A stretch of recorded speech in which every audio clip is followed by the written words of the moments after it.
And here they come to the green flag. 300 miles, 200 laps at the iconic Charlotte Motor Speedway. We are underway with the Piping Kettle 300. And just for our over-under, no, not FBA sponsor, but for our side over-under, I do have the online stopwatch going, so I'll report as we go along.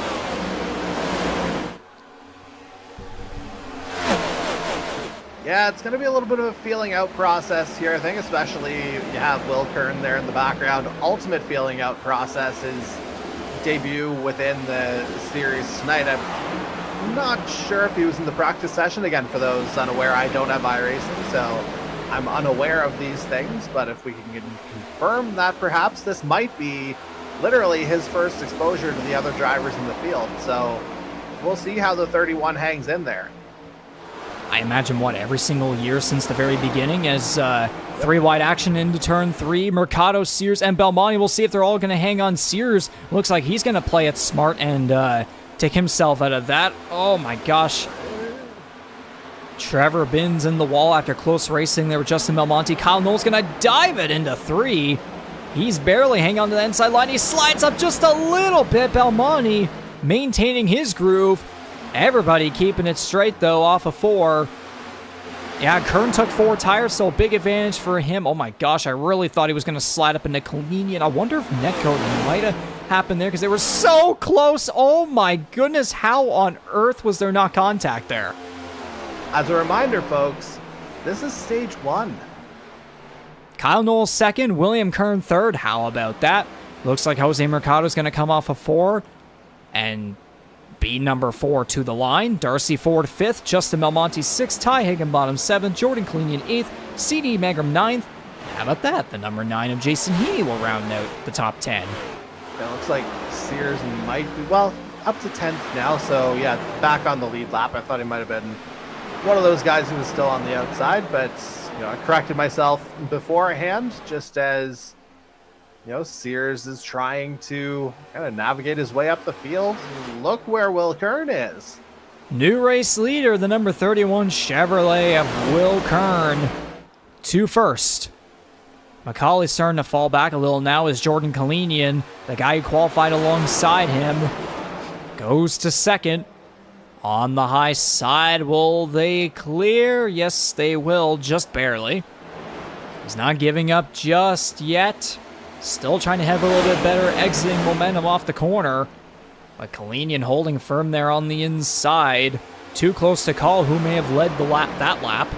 As the number 17 has made his way back up towards that front spot. Looking to make it a 3-car battle. Not playing it too friendly. Sort of. Oh my goodness. Oh man, he really made that one work. Sort of. Yeah, we've talked about it being respectful and hard racing. We're still very much there.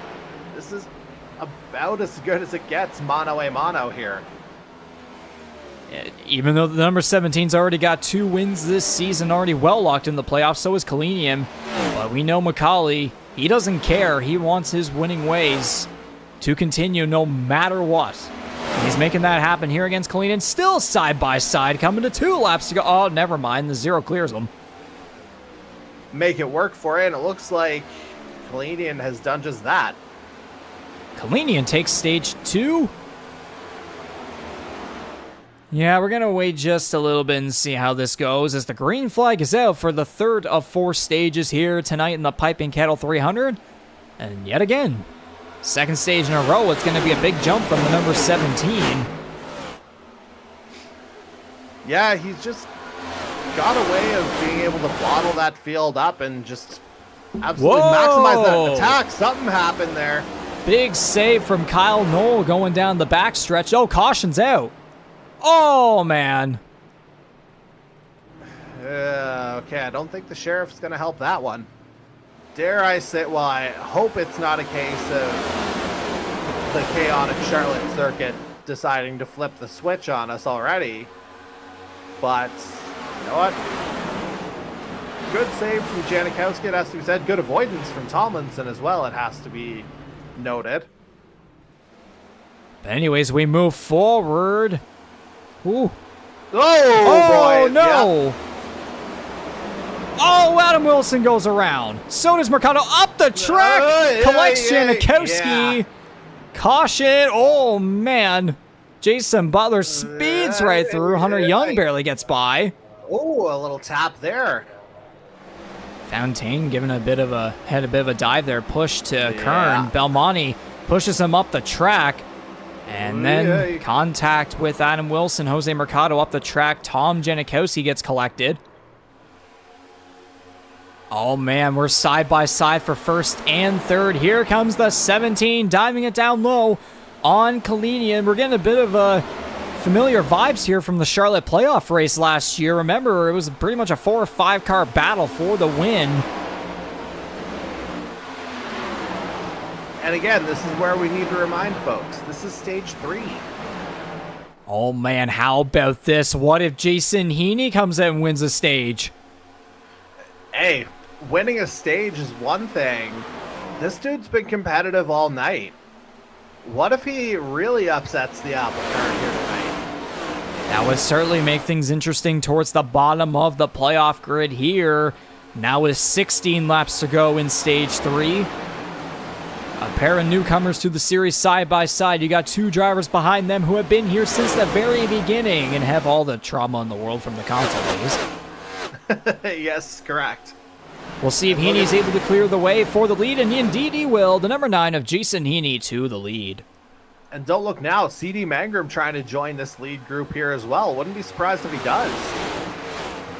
Oh, man, Mercado trying to dive and make it almost 3 wide. There's going to be contact with Noel. There was a touch. The 15 slides up. Mercado gets past to a stage win, his first of the season. Coming off of 4, he's going to get it done. Look to carry that momentum into a potential race victory. I absolutely love this. You know what? He still keeps showing up. That's the best thing that we can say there in that particular case. He's a guy that just keeps on plugging away, keeps on fighting, and yeah, we'll be looking forward to seeing him again next week. Maybe not quite as close as we're seeing the safety car at the moment, but we're looking forward to seeing him nonetheless. There's no way in hell. You can't take any chances with that. Yeah, there's no way in hell we were going to try and keep it going with the way this racing's been, because you could put a blanket over the top 12. This is so good, isn't it? Oh! Contact up front! They're going to crash! Big crash on the backstretch! Oh. Of course it would happen as soon as we came back. Oh. I had a gut feeling. Yeah, when it's 12 like that, just like I said earlier, that room you thought you had earlier in the night, it's not there anymore.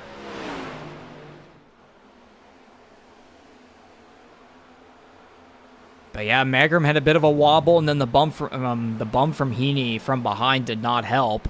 Probably wasn't seeing that coming for the number 1. And then from there, just guys getting together, chain reaction, nothing really that could have been done other than, well, that.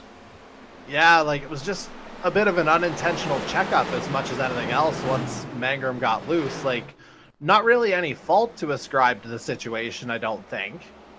Just, racing that got a little bit too hard, and yeah, it doesn't take much for things to literally go sideways.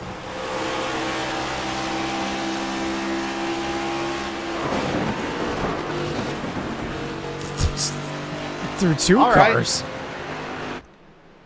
Oh, and then into the outside wall. That doesn't help. Investigate his fuel after the race. It might actually be ectoplasm.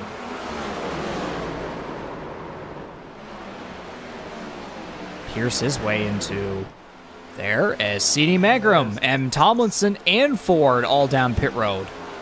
Oh, there we go. Kalini into pit road. Yeah, stretched it out as long as he could, I would suggest. But CD Mangrum is back on the lead lap, and just judging by how this is all cycling out, CD Mangrum will more than likely become the race leader.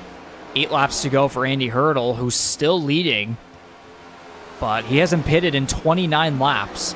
what a story this would be. How many times have we seen Andy Hertel trying to hang on in the NASCAR side of things? He's done well on the open wheel side, but just hasn't been able to break through in the NASCAR series. Admittedly, wasn't, his favorite discipline coming into the series 4 years ago, but this is a guy who's progressed, and this is a guy who's proven that he's more than capable of competing. We'll see if he's able to hang on, because at this point, I don't think there's a question that he's going to try and stretch it to the end. White flag for the number 7 of Andy Hertel in the 5th annual Piping Kettle 300. He is 1 lap away from his first career win if he's able to stretch it out right here, 8 seconds ahead of Adam Wilson.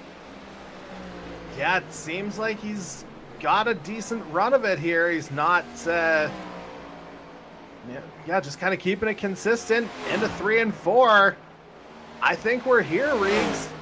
Make room for the number 7 Doyleton Ventures Chevrolet from 519 E-Racing. Andy Hertel, first career win in the NASCAR Series. How about that?